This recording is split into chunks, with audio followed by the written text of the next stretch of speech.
Brought to you by Agilus Diagnostics.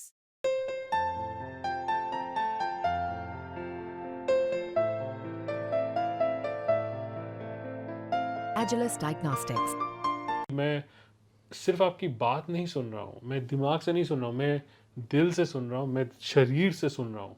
और ये सुनते-सुनते मुझे ऐसा समय आता है उस बातचीत में कि जिसे कहते हैं ना, रोंगटे खड़े हो जाते हैं कि मुझे लगता है कि मैं आपके साथ बॉन्डेड हूँ।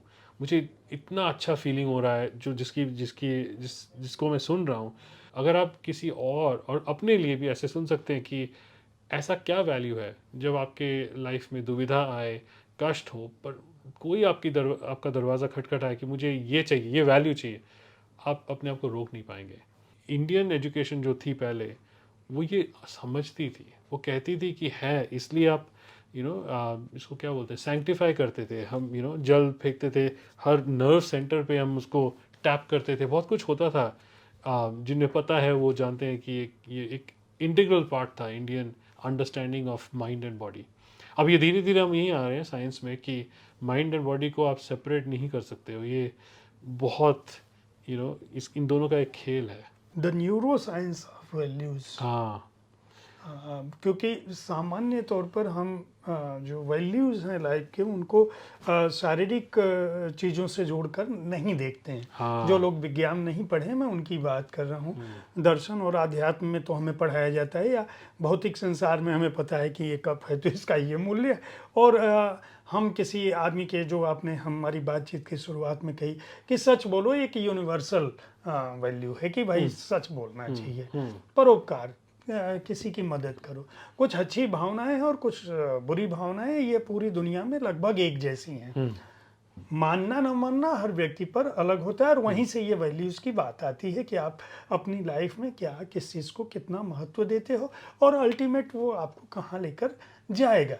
आप जो भी, जहाँ हम आदत की बात, दिल और दिमाग की बात कही, तो आपकी किताब का भी वही उद्देश्य है कि व्यक्ति अगर अपने जीवन को उस रूप में समझ पाए कि उसकी प्राथमिकताएं क्या हैं और अंततः वह कहाँ लेकर उसको जाएंगी, तो उसको कोई दिक्कत नहीं होगी। इसको आपने न्यूरो साइंस, जब मैं इसको पढ़ रहा, मैं चाहूँगा हमारे दर्शकों को ये पता हो कि न्यूरो साइंस ऑफ वैल्यूज़ क्या, वैल्यू क्या। अब न्यूरो साइंस को कैसे हिंदी में बताएंगे?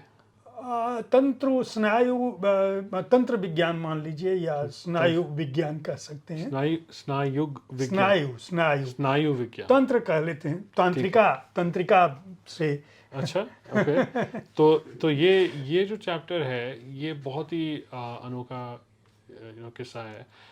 ऐसा हुआ कि मैं जो ये वैल्यूज़ की मैपिंग कर रहा था, तो मेरा जो जो इसकी जो प्रक्रिया है वो है कि मैं सिर्फ आपकी बात नहीं सुन रहा हूँ, मैं दिमाग से नहीं सुन रहा हूँ, मैं दिल से सुन रहा हूँ, मैं शरीर से सुन रहा हूँ।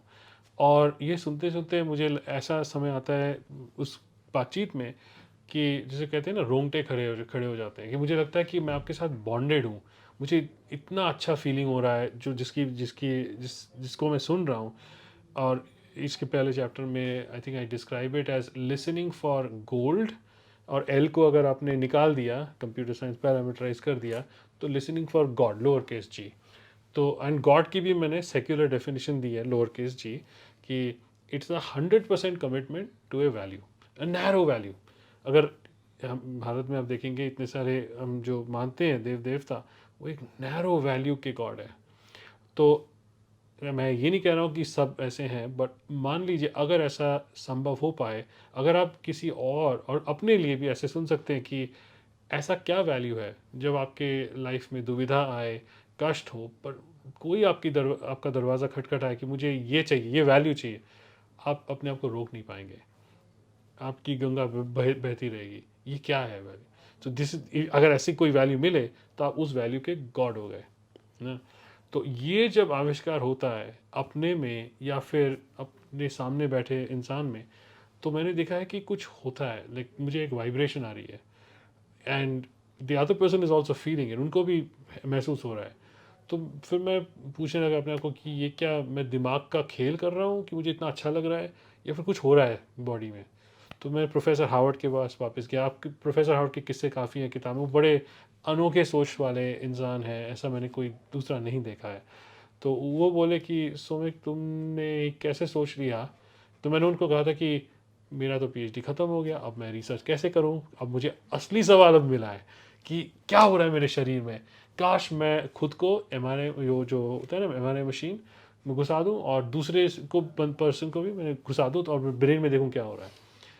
तो उन्होंने कहा कि तुमने ये कैसे मान लिया कि तुम अभी नहीं कर सकते हो, किसने कहा कि तुम्हारी रिसर्च ख़त्म हो गई। तो मुझे लगा हाँ ये तो बात सही कह रहे हैं। दूसरे दिन न्यूरोसाइंस की किताब ली, पढ़ना शुरू, एक्चुअली दूसरों से पूछा कि कौन है यहाँ पे महान फिलोसोफर्स न्यूरोसाइंस में, उनकी क्या किताबें हैं।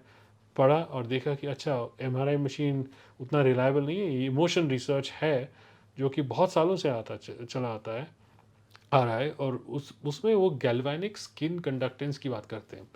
तो आप अगर रिसेंटली जो बॉलीवुड पिक्चर स्पाई थ्रिलर्स होती हैं आप उनमें देखोगे, सीआईए हॉलीवुड में सीआईए में आता रहता है, लाई डिटेक्टर बोलते हैं। तो आपको कनेक्ट करेंगे, आपकी इलेक्ट्रिसिटी कंडक्टेंस मेजर कर रहे हैं कि आपने कभी अगर झूठ बोला तो आप थोड़ा ज़्यादा पसीना बहाओगे, वो आपको शायद दिखेगा नहीं लेकिन मशीन पकड़ लेगा। उसी पे होता है लाई डिटेक्शन। तो मैंने सोचा कि ये लोग तो सब नेगेटिव चीज़ों के लिए यूज़ कर रहे हैं, मैं क्यों ना इसको पॉजिटिव डायरेक्शन में कर दूँ। पॉजिटिव है कि मैं ये जो मैपिंग कर रहा हूँ वैल्यूज़ उसमें देखता हूँ क्या होता है।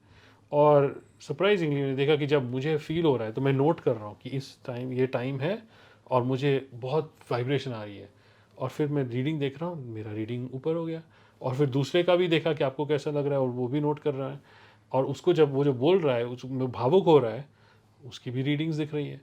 तो फिर मैं उनको दिखाता था कि देखो ये रीडिंग्स है।